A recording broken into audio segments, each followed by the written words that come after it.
Well, I should probably introduce my girls first. This is Red-tailed Hawk Flute.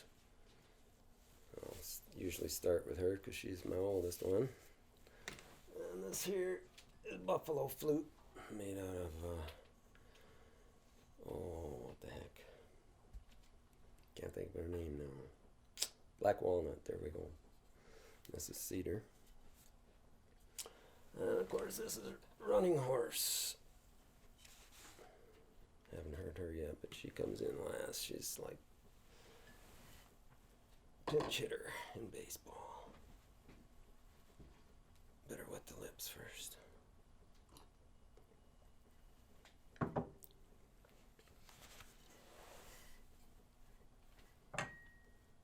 Man, that had a ring to it.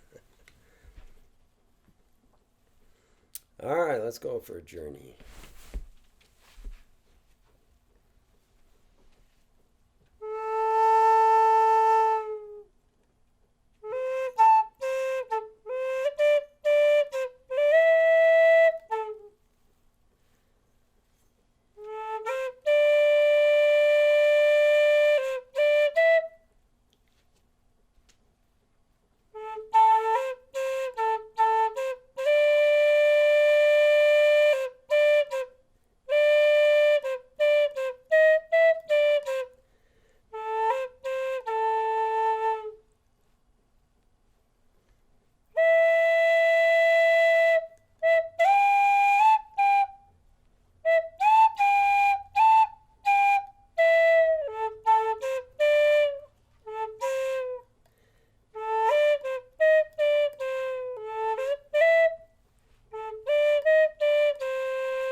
Another journey.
bright moon.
Hey everybody, my name's Amir. I'm your host for this episode of Heartfelt Talks with my guest here, Abel Ader. And Hello.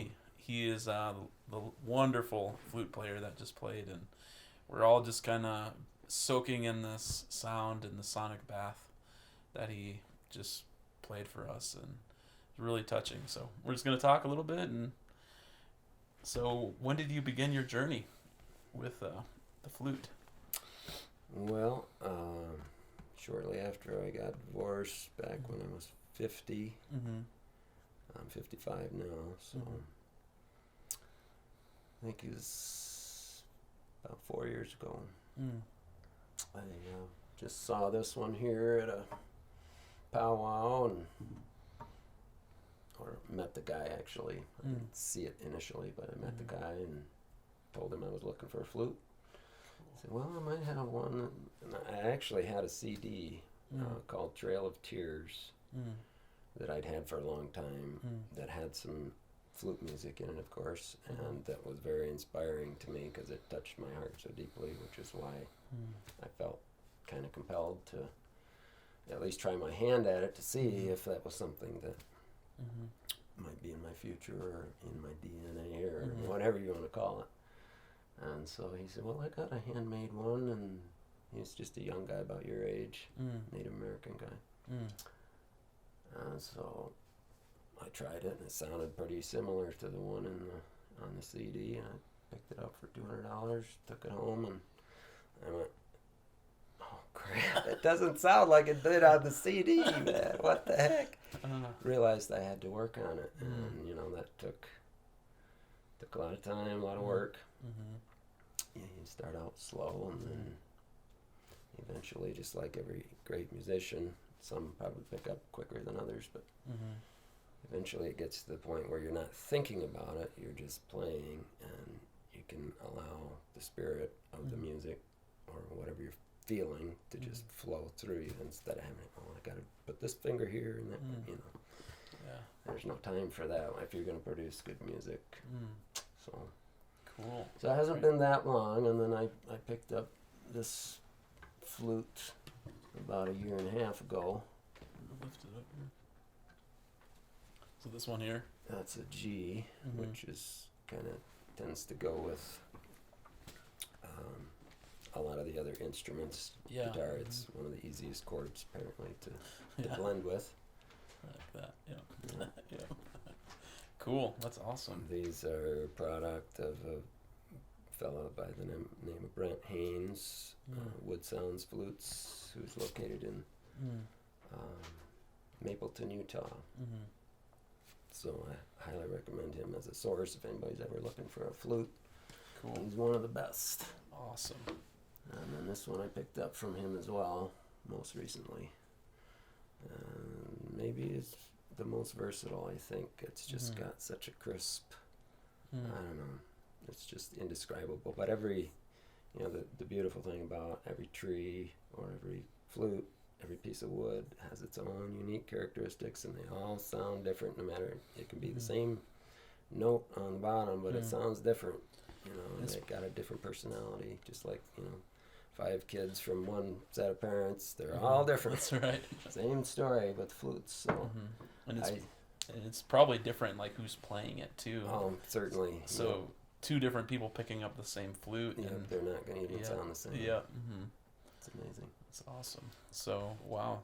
So who was, you think, your biggest influence for the flute once you really started playing it and pressing into that? Well, probably Jeff Ball, who also plays many of Brent Haynes' flutes. He's got several really good CDs out there. I don't think he's a Native American per se, genetically. Maybe he's part, as am I.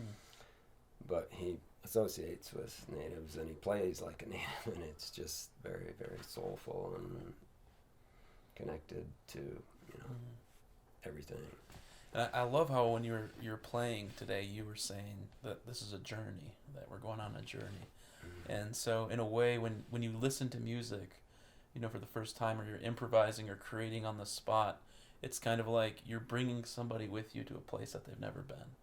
and I've really felt that in a way that every sound that was coming out, it was like bringing the listener to just a more calm state of mind. Or for me, I was just having all these beautiful like visual thoughts, and yeah, so it's cool to see how you do that. So what is your intention when you're playing? Is it yeah, just maybe like talk about your process a little bit. It'd be really cool. Well, my whole purpose for wanting to play is not just for myself, although you can't love your neighbor as yourself until you love yourself, and so it's the same with everything. What you do should be for yourself initially, but also because we're all connected, it's for everybody. And my hope is, and my intention, that the sound that comes through can pass through my heart, through the flute, and then do whatever it needs to do for those who are within earshot of it, to where they get that same thing that I got from it, or something different, but as meaningful. And if it can touch somebody's heart, that's really the whole goal. That's awesome. Wow. Whether it's to laugh or to cry, or whatever you need. Sometimes you need both, or somewhere in between. Just a little fun. That's awesome. Levity. Yeah, definitely felt that uplifting sense, just being there and being present when it was happening, and just hearing those sounds.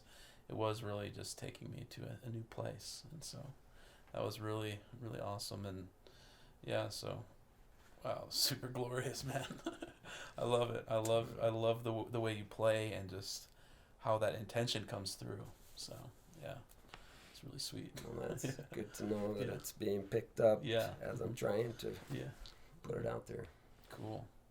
So maybe let's talk a little bit about what life is like here, in Durango, Colorado, and kind of the different stuff going on in the world. And how do you take this like mindset of being like spirit led as like a flute player, and like how do you bring this into the world, like when you go places and just walk through the town or walk through the woods or whatever it is? Do you get a lot of inspiration from the nature out here, or what's that like? Well, it's pretty hard not to. Anybody that's ever been to Colorado knows how magnificent it is, but probably some people are more connected to nature than others, and those that aren't, I would encourage you to just try to tap more into nature, because that's really who we are in our essence. And if we've gotten so far from that to where we don't feel connected to it, I just don't think that's a good thing for us as an individual or as a society. But yeah, I've gotten a tremendous amount of inspiration from mainly the birds. I seem to connect with the birds, both the red-tailed hawks are my favorite, but the bald eagles out here, and even the ravens. When you pay attention to them, they pay attention back, and they sense your energy, you sense theirs. And I was actually able to get a hug from a hawk, first time ever. It was in the air, but it paid attention to me, flew in, and then was like right up there, and it was doing this, no kidding, just holding in one spot, doing this, and I was just on my knees, just going, yeah, I love this stuff. And it was like 10, 15 seconds of just connecting with nature, and they'll do it if you do it, but if you just waltz on by and don't pay any attention, then that's too bad. Yeah. We miss so much that way.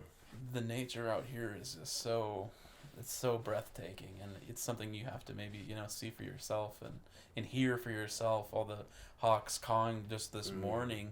Went on a walk, and it was like every block we went, we'd hear this caw of this hawk, and it's just like, wow, it's amazing to be here. I mean, just in the Southwest of America, just so saturated with nature. And I think that's that's an inspiration for me to be creative out here, and to live creative lifestyle, because those flutes sounds like it's almost like that's nature. And you hear those tracks with like the birds and all the sounds of nature and the creaking of trees or whatever it is, and it's like the flute comes on, and it's just like it's like a waterfall of peace Yeah. that comes out. So I think they kind of embody all Yeah. of those subtle nature sounds, whether it's running water or the wind blowing Yeah. through the tree branches Right. or whatever. Mhm. It's that subtle kind of Mhm. whimsical flow instead Yeah. of, you know, crisp. And Yeah. I mean, there's a time when it can be kind of crispy, but Yeah. Yeah. most of the time it's really Yeah. like a winding river. It's like heaven on earth in a way. Is how I think Mm. of it. Of that sound is like, it's like using the mediums of earth, like the wood, and air and wind and all the elements, and then when the person gets behind it, it brings that fire in a way, Mhm. and it kind of creates that sound that's really just kind of transcendental. If you just soak in it, it can really just bring a sense of calmness to you. And hey, I can slow down. I don't have to be in a Right. rush right now. Right, I can right. just get whacked by this music and let it Exactly. do what it needs to do. You know. So Yeah. Yep. I just thought of something just now that my name is Abel, Mhm. and that actually means breath. And Wow. I thought, well, there's a connection. Yeah, definitely. How ironic is that, right? Absolutely. Oh my goodness. Yep. That's amazing. Abel is, the story of Cain and Abel in the Bible too is what comes to mind. So Yeah. it feels like a very biblical presence to have you playing the flute. So that's cool. So it means breath. Awesome. Yeah. Awesome. Well, thank you so much for playing today, and this was awesome just to have you here and just feel this awesome like warmth and like spirit of hope, that the music brings, and music can really like transform our consciousness to, Right. to think outside of our limitations of language, and sound does something so unique to our bodies, I feel. Yeah, it kind of transports you from Mhm. your own little world, whether it's Mm-hmm. good, bad, or indifferent. At the Mhm. time, it can take your mind and your spirit and your heart somewhere else to where you can feel something else other than what you were feeling. Mm-hmm. That's the power of music. It's beautiful. It's like the world's like a battlefild, and when the music comes on and everything turns on, it's like you get transported to a sanctuary Exactly. where you can go and get your R&R and lay down by the river and just hear those tones that bring you to life. So cool. Thank you, Abel, for being here, and this is our first show, and just really thankful to have you here, that you came and showed up. I really appreciate it. You Means a lot. betcha. Yeah. It's been my pleasure. Awesome. Thank you, Abel.